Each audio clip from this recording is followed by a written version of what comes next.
The Avatar Dining Club Mysteries by Huckleberry Hax.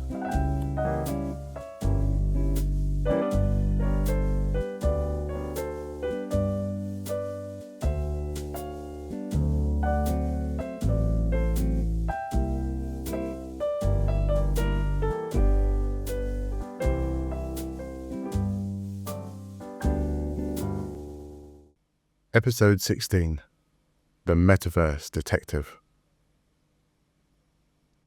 I have a special announcement to make, said Raw Concrete, standing to get our attention. I have become a METAVERSE Detective. We were seated around our regular table at Libero Verde, the small Italian restaurant which hosted our monthly in-person get-togethers. Our orders had been taken, the laptop for the virtual guest had been set up at the end of the table, and the guest herself had arrived and been welcomed.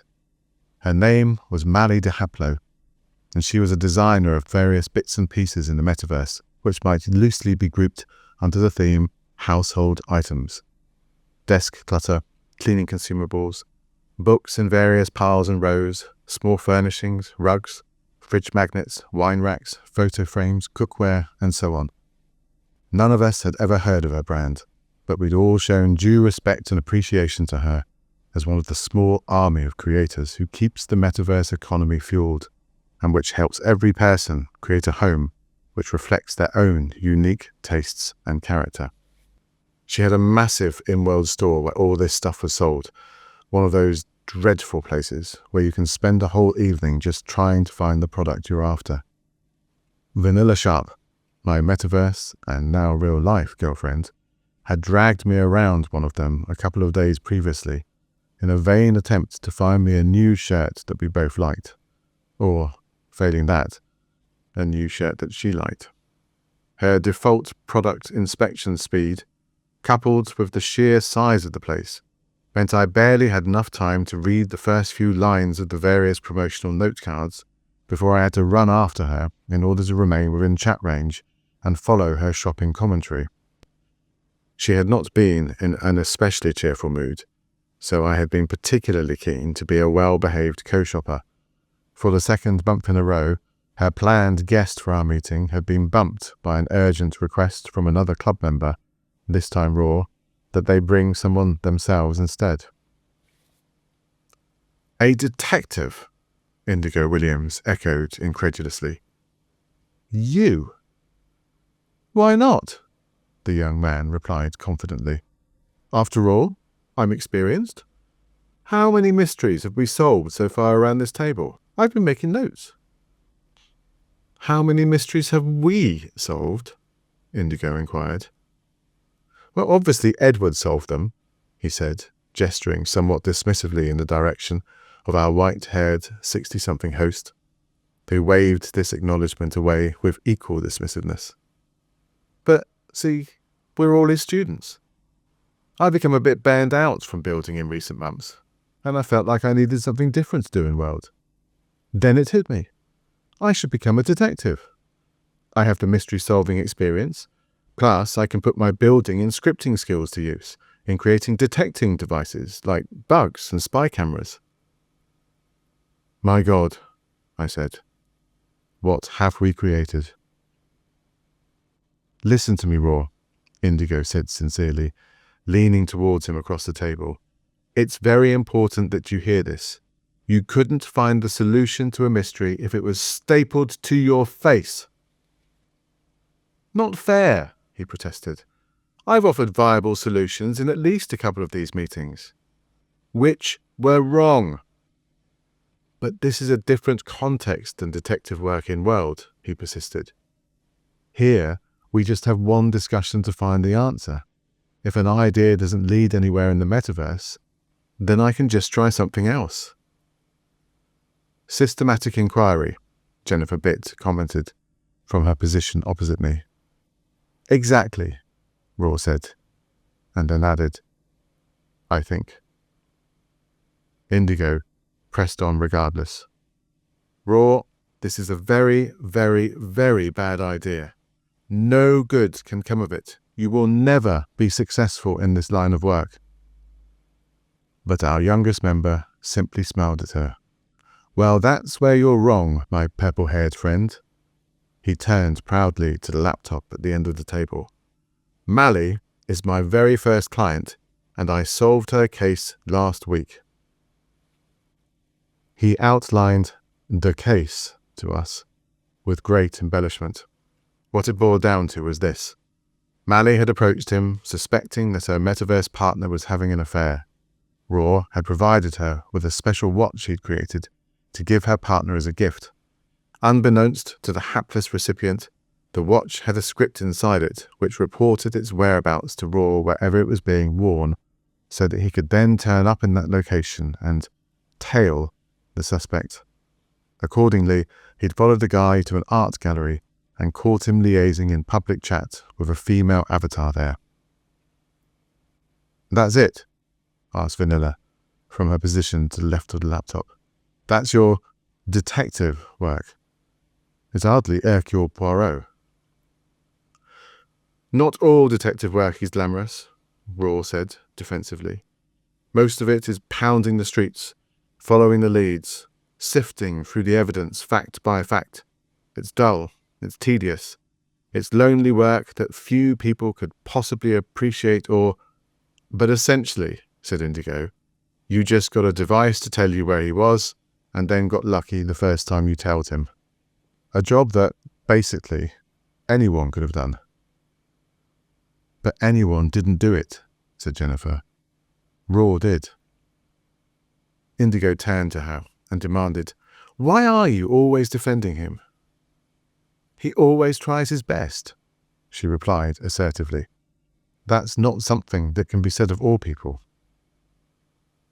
Indigo turns to our host at the head of the table for support. Edward, surely you agree that this is madness. If word gets out that members of this group are taking fees to plant bugs on people and reveal all their sordid affairs, then our reputation will be in tatters. Edward had remained silent since Raw's declaration. He did indeed look troubled by it all. But he replied to Indigo, What I think, my dear, is that I have always maintained that this is a dining club, not a mystery-solving club. Any reputation we might have gained along the way is entirely incidental and, I sincerely hope, unintentional on the part of its members. I am afraid it's not up to me to dictate what we should or should not be doing in our in-world's time. Indeed, when I placed that newspaper advertisement which brought you all here in the first place, it was entirely possible that someone who was already a metaverse detective might have responded. If I didn't impose a restriction on such activity then, it would hardly be appropriate for me to do so now. Exactly, Raw said. Well, I still think it sucks, Indigo said. Running around the metaverse, poking your nose into other people's private affairs. Shame on you, Raw. Excuse me, came a tinny voice from the laptop. If I might have a say? We all turned, rather guiltily, to look at our much-neglected guest. Thank you, Mally said. Look, I understand this work is all rather distasteful, but someone has to do it, right? It was eating me up inside about Yon, and I just had to know. You can understand that, can't you? There was a short, awkward silence, which was broken eventually by Jennifer. Yes, we can, she said. And now I know. Thanks to Raw. I don't especially like knowing, but it's better than not knowing. Indigo sighed. Fine, she said. I guess I would want to know too. But you should know, Raw, Mally continued, that Yuan is going around actively trashing your work. Several of my friends have contacted me about it over the last few days.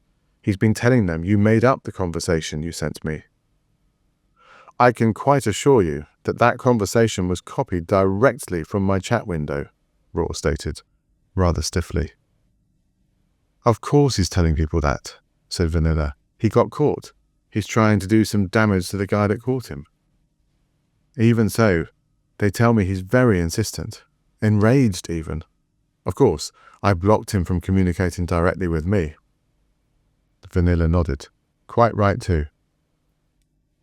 Mally hesitated for a second and then asked, "You are certain that he was there to meet up with the other woman, right?" Raw looked genuinely affronted. "Surely the conversation speaks for itself," he declared. "Well, yes, but it's just that I keep wondering if there might be some sort of innocent explanation for it all that maybe I'm missing." "Can we see the conversation?" Mary Ann Middlemarch asked. "If the 7 of us agree that it's damning, then maybe that would help." "It's okay with me," said Mally. "Can you show it to them, Raw?" "Fine," the young man replied sullenly, clearly unhappy about having to have his decision ratified by the group. He took out his phone and poked it a few times, then passed it around the table for everyone to read in turn. The conversation went as follows. Euron Fistel. "Hi there." Carly Calming. "Hey, what do you think of my outfit?" Euron Fistel. "Just stunning." Carly Calming. "Why, thank you, sir." Euron Fistel. "It's such a shame it will be removed imminently." Carly Calming. "Yep, let's go do that." Euron Fistel. "It sounds like a lot of work." Carly Calming. "It'll be worth the effort, I promise." Euron Fistel. "I'd better get to it then." Carly Calming. "Yes, you definitely should." There were a few nods and sighs as each member of the group took this exchange in. "Well, I don't know about everyone else," said Jennifer, "but that seems pretty much a smoking gun to me." "I agree," said Vanilla. "Me too," said Mary Ann. Indigo just nodded. Raw turns to me. "And you, Leonard?" "I can't think of any other explanation." "Edward?" Our host still had the phone in his hands and was peering at it over his glasses. He was also frowning. "It does indeed appear very suggestive," he said after a moment's thought. "What puzzles me is why they had this conversation in public rather than in private chat." "Well, it's not like they're engaged in the act of love," said Indigo dryly. "So there you go," said Raw to the laptop screen. "Does that satisfy you?" "I suppose so," Mally replied sadly. "It just seems so out of character how vehemently he's denying this to everyone. The anger they're describing is just so unlike him." "Men and anger is a floodgates thing," Vanilla said. "Trust me on that." "All men, honey?" I asked her. She reached across and patted my hand. "We'll see, dear," she told me. "Well, he can't have been Mr. Perfect," commented Indigo, "or you wouldn't have suspected him in the first place. What was it that got you wondering?" Mally looked a little confused by the question. "What do you mean?" she asked. "What was it he did, or didn't do?" "Let me guess," said Vanilla. "He started logging on a lot later than usual, and you suspected he had an alt running around." "Except Raw called his regular avatar with Carly," I pointed out, "not an alt." "Then he was often off somewhere on the grid doing busy stuff all the time, mysteriously unavailable for long stretches of time. Or he was always the second one to log off when you agreed you were both going to log at the same time," said Mary Ann, not without a trace of bitterness. "Like, every single evening you'd say goodnight to each other, and it was always you who logged off first. And when you waited to see him log, time would pass, and nothing. And then, when you dared to question why he was still on, he'd get all defensive and say he had a sudden private message pop up from a customer or someone who needed some help, trying to gaslight you into thinking you were the one who was eroding the relationship." We all looked at Mary Ann. "Or something along those lines," she added quietly. Mally shrugged. "He didn't do any of those things." "Then why," asked Indigo, "did you suspect he was seeing someone behind your back?" "We'd been together for 6 months," she replied simply.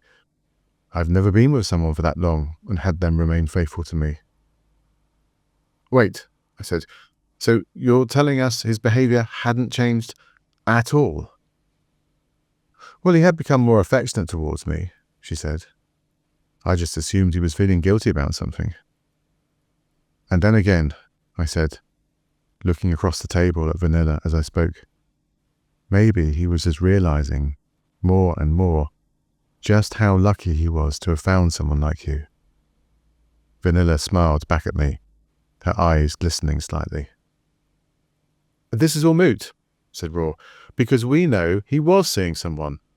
Whatever Mally's reasons were for suspecting him are irrelevant because she was right. Sometimes we just know stuff without knowing how we know it. Women's intuition, said Marianne. Exactly. Are we 100% certain he was seeing someone, though? I asked. Raw cried, You just said that you couldn't think of any other explanation. But that just means I couldn't think of one. Not that there isn't one, I replied. We haven't exactly examined this in our usual detail. I glanced at Edward, and he nodded at this point. What detail do you want then? Raw said sharply. Ask away, and I'll provide, and we'll waste a whole load of time talking about irrelevant things because you'll still end up concluding that my target was indeed engaged in a clandestine meeting. There's nothing wrong with a little peer review, Jennifer told him gently. It can't hurt to check. Fine, check away. What do you want to know? Perhaps we should start with the setting, I said. You told us it was an art gallery. What else was around you? It was an art gallery, he confirmed. It was in a private region. I was careful not to teleport in right on top of him, of course. That would have aroused suspicion. So I touched down a distance from him in the town square. Town square? Indigo queried. You never mentioned a town square. The gallery is built along one side of a town square, he said. What of it? There are some shops on the opposite side and a side to its left when facing it. The fourth side, to the right of the gallery as you face it, is open to the seafront and some sort of boat marina. Did you take any photos? Vanilla asked him. Raw looked offended. What sort of detective would I be if I didn't take photos? Of course I took photos. He tapped some more on his phone and then handed it to me. Swipe through, there's plenty there. I looked through the pictures. They were all of a male and a female avatar, standing a couple of meters apart just inside the gallery entrance, which was at the end of the building nearest the marina. He'd taken them at various zoom settings. The one with the widest field of view included Raw himself. In that picture I could also see two other avatars standing a little way off, at the start of a nearby pontoon. Other than that, there were no other people around. You don't have name tags showing, I commented as I passed the phone to Marianne. Okay, said Raw. I left them off. The first picture I took was the one that includes me in it, and I didn't want to be identifiable. I meant to turn them back on again when I started zooming in, but I forgot. I was distracted by the conversation. He glanced at Indigo. I, couldn't quite believe I'd got unlucky on the first go. But again, he continued quickly, what of it? You can clearly see that there's only one woman that he's talking to. And in any case, what difference would it have made if there were others around him? The conversation speaks for itself. We can't see any other people around, said Marianne, but that doesn't mean there aren't other people there. The gallery entrance is glass, but other than that, it's all opaque walls. He might have cammed inside and started a conversation with someone there, rather than the woman we see. She passed the phone across the table to Vanilla. And? Raw demanded. If he had been doing that, then he'd still have been having an adulterous conversation with another person in that region. What does it matter whether the woman in front of him is Carly or if it's some other woman we can't see? But in fact, that isn't what he was doing, because if you look at the radar interface in the lower right-hand corner of each of these pictures, you'll see there were no other avatars in the gallery except for these two. Vanilla studied the most zoomed-in photo closely. They're not exactly standing close to each other, she said. You would think that two lovers might stand right next to each other. Physical proximity is a way of communicating intimacy in the metaverse. Raw dismissed the suggestion with a wave of his hand. The guy has a fidgety animation overrider, he said. His avatar moves all over the place. If he stood any closer, he'd have been walking through her half the time.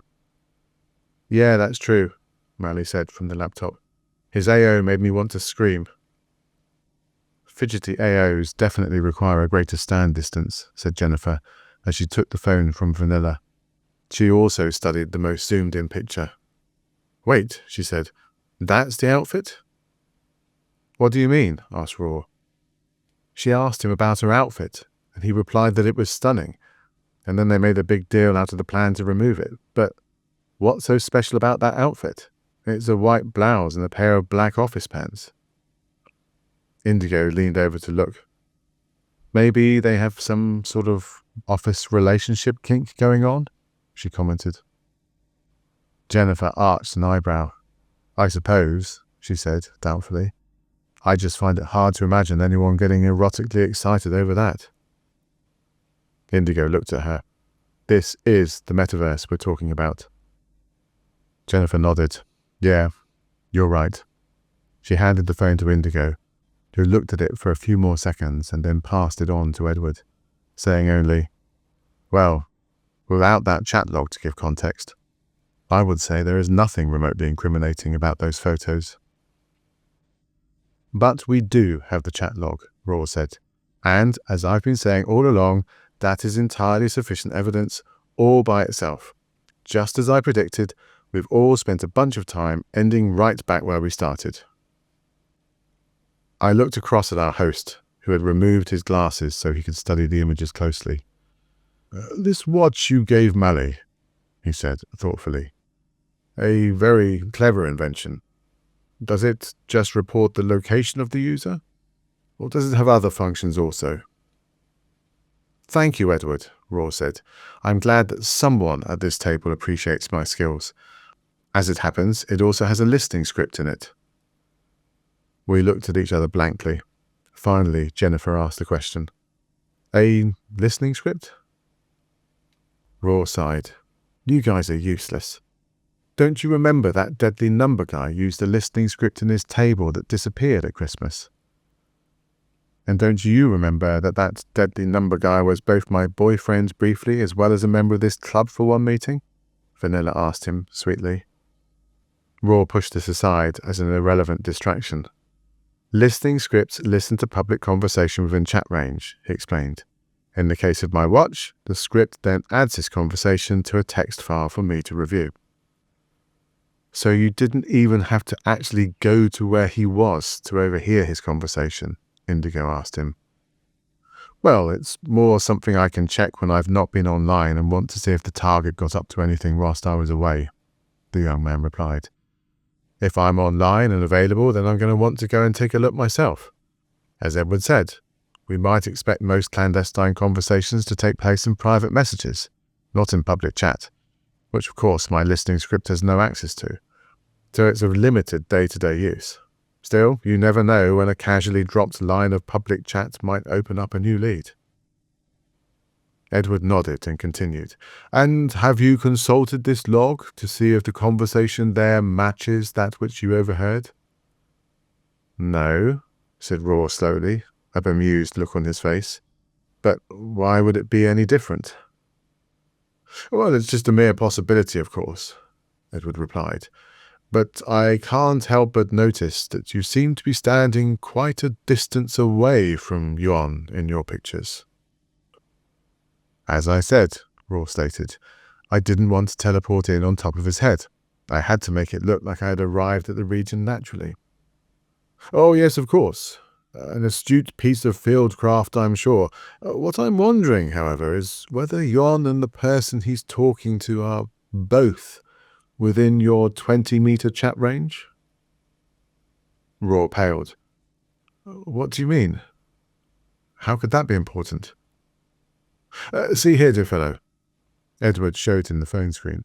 This dot here on the radar interface is you, I take it, and this dot here must be Yuan. Assuming for a moment that he is just at the edge of your chat range and tracing a circle of that radius around you, It looks very much to me like there is someone else in that range, and that person is not the woman in the gallery. I leaned over to see. Oh my God, I exclaimed. It's one of the people on the pontoon. Indeed, Edward said. However, from Yuan's position, both of these people on the pontoon, as well as the woman he is talking with, would be in his chat range, and therefore the chat range of your watch. So if we could look at the watch's log of the conversation, then we might be able to determine if there is anything else we've been missing out on. Raw grabbed the phone and started tapping and swiping at it furiously.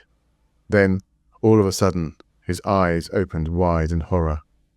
Without saying a word, he showed Edward the screen. Our white-haired host took a moment to assess it and then nodded gravely. I rather suspected as much. You were listening to one half of two completely different conversations. Carly was not the woman in the gallery at all. She was one of the two people on the pontoon. The phone got passed around, and one by one our slightly confused expressions turned to sighs of understanding. Here are the two conversations, separated out for easy listening. First, the conversation that Yuan was actually having. Yuan Fistel. Hi there. Beth Brighton. Welcome to the exhibition. First impressions? Yuan Fistel. Just stunning. Beth Brighton. Oh, thank you. Yuan Fistel. It's such a shame it will be removed imminently. Beth Brighton. Life goes on. And tomorrow there's a brand new exhibition. Yuan Fistel. It sounds like a lot of work. Beth Brighton. It is, but it's worth it. I'll be starting to dismantle it in a couple of hours. Yuan Fistel. I'd better get to it then. Beth Brighton. Great. Enjoy. And, second, the conversation that Carly was actually having. Nick Welton. Hello. Carly calming. Hey, what do you think of my outfit? Nick Welton. Very appropriate, as always. Carly calming. Why, thank you, sir. Nick Welton. Ready to go metaverse sailing? Carly calming. Yep, let's do that. Nick Welton. I should warn you, though, I don't have a clue what I'm doing with these boats. Carly calming. It'll be worth the effort, I promise. Nick Welton. Should I change into a sailing outfit too? Carly calming. Yes, you definitely should. What? Mally cried as she saw our reactions. What does it say? Miserably, Raw took the phone, tapped on it some more, and sent her the conversation. As she read it at her end, her mouth slowly settled in a grim line. I'm so sorry, Raw cried desperately. It was an honest mistake. You're an idiot, Raw, she said angrily. A complete idiot. I'll refund your fee, I promise. You'll refund twice your fee, she demanded, growing angrier by the second. And don't ever expect to work in this field again. I'm going to tell every single person I know what an idiot you are, and I'm going to tell every single one of them to tell every single person that they know, and for them to tell every single person that they know, you useless piece of sh*. Vanilla closed the laptop. Okay, she said. That's enough of that, I think. Raw held his head in his hands. Oh, God. How could I have been so stupid? Mistakes are always a learning opportunity, my friend, Edward said kindly, placing a comforting hand on his shoulder. Sometimes they teach us how to do a job better. Sometimes they teach us that we probably shouldn't be doing it at all.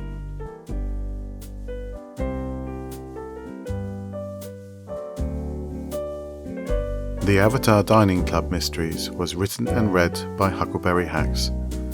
Music was by David H. Dean. For more of Huck's work, visit huckleberryhax.wordpress.com.